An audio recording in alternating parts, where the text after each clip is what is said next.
If everyone in your demographic shares, everyone in your peer group shares the same mentality, well, that's no surprise because you all identify similarly.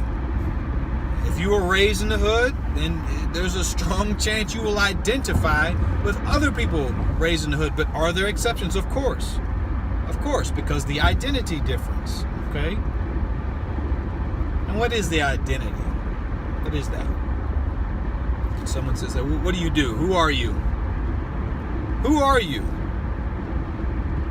This question gets answered in movies, TV, music, and when we identify, we resonate a certain idea, a certain music, a certain sound, a certain personality, typically repeated a lot by the people we're raised around, that it resonates within us. It's like a tuning fork.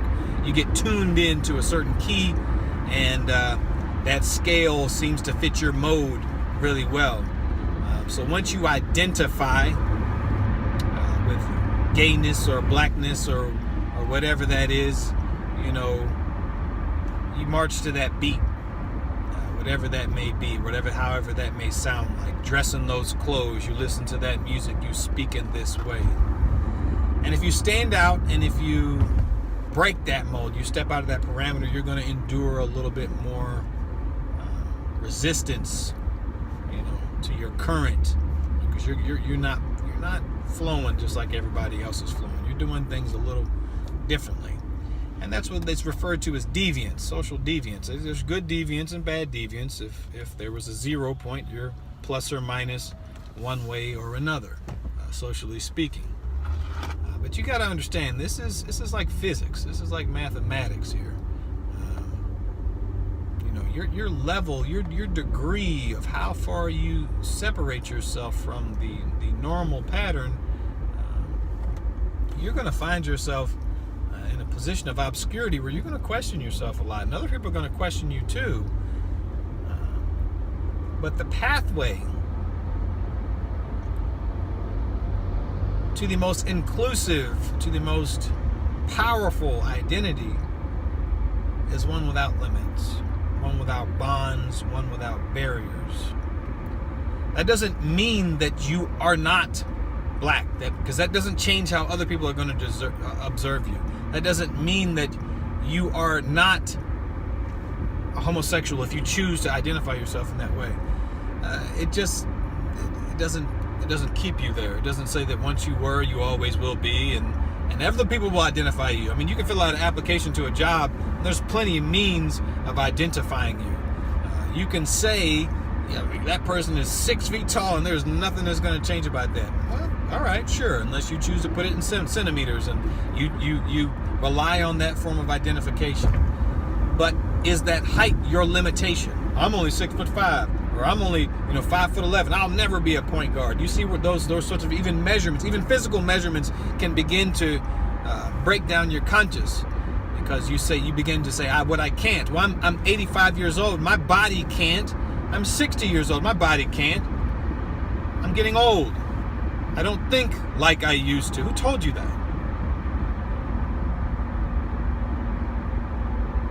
Why would you accept something when the inverse may very well be true in somebody else's existence, but you choose to idolize that other person because you identify with what that character represents? It's like an actor. An actor acts all day. An actress acts all day. You don't know anything about that person. All you know is who they play on TV. But yet you idolize and you identify with people that have even identified with what someone else wrote. It's a role they're playing. But they absorb themselves into that character and the nuances and the confidences thereof, the which they're supposed to be written. Hey, you're supposed to be a farmer from Kentucky. So they start identifying with all the traits of what a farmer from Kentucky is supposed to look like. You get a guy to play Muhammad Ali, he's got to study Muhammad Ali. He's got to watch Muhammad Ali's fights. He's got to listen to his voice. He's got to, get a feel for his mannerisms. He's got to get a feel for his spirit. Okay, this is where I'm going with this. This is why it's in a religious context. Okay? Your spirit. And the spirit you put yourself around. So it's partially by nature and partially by nurture. Okay? Certain things you come into this existence, and maybe you may not be able to control everything, but that doesn't mean you are any less glorious than the next person. No matter what form your body is in, because you are not just simply the body. Why do we know that? Because of the exceptions. The exceptions teach us that. And if you travel to somewhere else, you may find that those exceptions make up the majority demographic somewhere else. That guy's different because he's Asian. Well, when you go to Asia, guess who's the minority now? Guess who's the odd one out now? Guess who gets treated different now? The white guy, the black guy, when he chooses to go to Japan. You got to remember this. Your one size fits all don't typically fit all barely where you live besides anywhere else in the world, okay? How a person views themselves spiritually, a lot of times is typically a lot of resolution to some of these identity crises. It's crises of identity that sometimes we don't even realize. So it's a struggle of poverty. Well, it's the identity of poverty crisis. Because why do some people stay poor and other people don't? Why do some people stay obese and other people don't? You have a lot of I can't that manifests in you, whether it be your intelligence, your body, your talent level. I can't sing. I can't jump that high.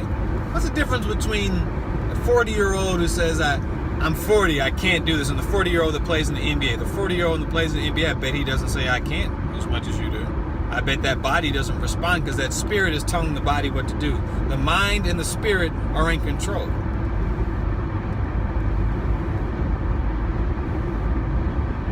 And there's no limit on this. I didn't just always think like this. I didn't always say these things to myself.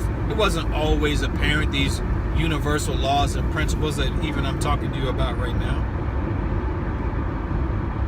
So even if you hear me right now and you're saying, well, you're saying that now because it sounds like that maybe, you took the time out to study. Well, yeah. Years and years ago, I started studying these things. But that didn't mean it clicked. Until, who knows, maybe it's just a couple days ago that it clicks. What I was, you gotta let go of the past of what I was. What I am and what I will be, I have the power to determine those things. And if that weren't true, I would be somebody different that's even making this video right now. I wouldn't be able to do it. Because I've never made this video before. These thoughts never raced through my mind. That doesn't make them any less true, right? What is the truth that you're willing to accept about yourself today?